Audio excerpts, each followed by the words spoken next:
Bonjour à tous, je m'appelle Christophe Blouin, je suis éducateur environnement et développement durable chez France Nature Environnement Rhône, une association qui va se consacrer à l'éducation à l'environnement et au développement durable, mais également à la connaissance et à la préservation de la biodiversité.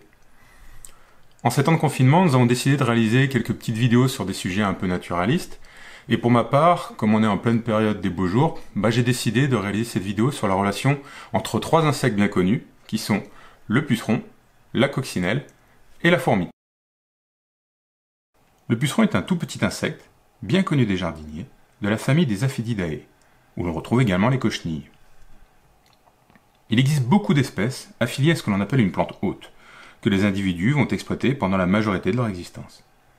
Néanmoins, certains individus, appelés migrateurs, vont coloniser d'autres plantes au cours de leur vie. Il s'agit d'un insecte phytophage, donc qui se nourrit de végétaux, piqueur-suceur. Il va donc s'alimenter de la sève de la plante à l'aide d'un rostre, un organe qui perce la paroi externe de la plante jusqu'à la sève et agit comme une paille. Il s'attaque donc aux zones où cette paroi est la plus fine, notamment au niveau des bourgeons et des jeunes feuilles. C'est pourquoi on le retrouve en grappe au sommet des tiges et non pas réparti sur l'ensemble de la plante. Cela entraîne un affaiblissement de la plante hôte, voire même la mort de ses jeunes pousses, ce qui peut freiner son développement. Le cycle de vie du puceron est complexe. Au printemps, les individus nouvellement nés sont capables de se reproduire de manière asexuée, donc sans fécondation d'une femelle par un mâle. Ils peuvent se multiplier très vite, car on estime qu'entre 5 et 10 générations peuvent voir le jour en une saison, entraînant une véritable invasion de la plante. La larve ressemble énormément à l'adulte, et va connaître plusieurs mues avant d'en devenir un. Elle laisse derrière elle ses mues, ou exuvies, et une fois adultes, certaines seront ailées, et d'autres non.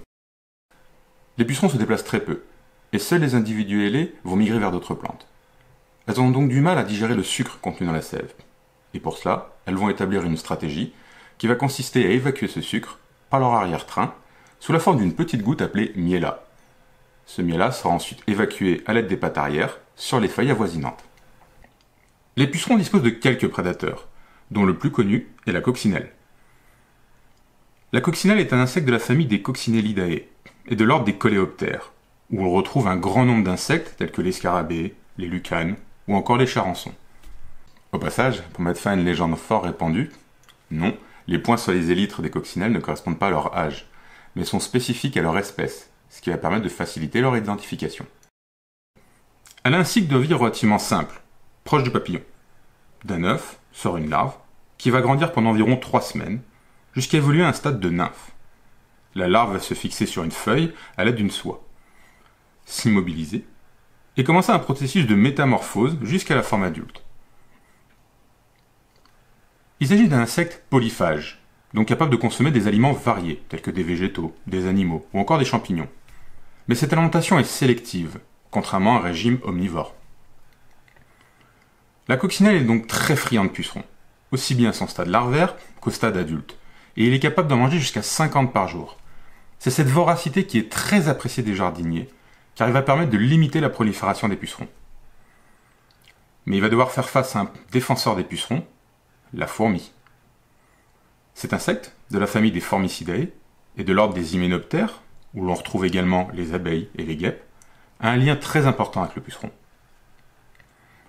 Les deux vont développer ce que l'on appelle une forme de mutualisme. Le mutualisme, c'est une interaction entre deux espèces où chacune d'entre elles tire profit de la relation. Dans le cas de nos deux insectes, la fourmi raffole du miel produit par les pucerons. Certaines ouvrières vont leur partir à la recherche des gouttelettes évacuées sur les feuilles. Et elles cherchent. Encore. Et encore. D'autres vont stimuler directement les pucerons, à l'aide de leurs antennes. L'objectif est de signaler qu'elles sont prêtes à récupérer le miel. Le puceron produit alors délicatement une goutte, qui sera récupérée tout de suite par la fourmi. Par la suite, cette fourmi sera capable de la transmettre au reste de la colonie. En échange du miel, les fourmis vont protéger les pucerons contre leurs prédateurs, et donc contre les coccinelles. C'est là une forme de mutualisme. Cette relation entre ces trois insectes est très répandue dans la nature, et il existe de nombreuses autres relations. Et c'est cette somme de relations, notamment, qui va permettre le bon fonctionnement de la biodiversité. Merci à vous d'avoir regardé cette vidéo.